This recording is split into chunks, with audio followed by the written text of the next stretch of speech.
وإذ قال الله يا عيسى ابن مريم أأنت قلت للناس اتخذوني وأمي إلهين من دون الله قال سبحانك ما يكون لي أن أقول ما ليس لي بحق إن كنت قلته فقد علمته تعلم ما في نفسي ولا أعلم ما في نفسك إنك أنت علام الغيوب ما قلت لهم إلا ما أمرتني به أن اعبدوا الله ربي وربكم وكنت عليهم شهيدا ما دمت فيهم فلما توفيتني كنت أنت الرقيب عليهم وأنت على كل شيء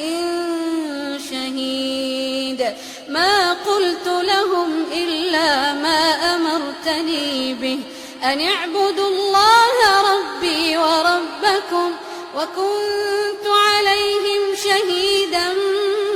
ما دمت فيهم فلما توفيتني كنت أنت الرقيب عليهم وأنت على كل شيء شهيد إن تعذبهم فإنهم عبادك إن تعذبهم فإنهم عبادك إن تعذبهم فإنهم عبادك وإن تغفر لهم فإنك أنت العزيز الحكيم قال الله هذا يوم ينفع الصادقين صدقهم لهم جنات تجري من تحتها الأنهار خالدين فيها أبدا رضي الله عنهم ورضوا عنه ذلك الفوز العظيم لله ملك السماوات والأرض وما فيهن وهو على كل شيء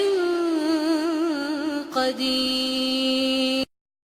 وإذ قال الله يا عيسى ابن مريم أأنت قلت للناس اتخذوني وأمي إلهين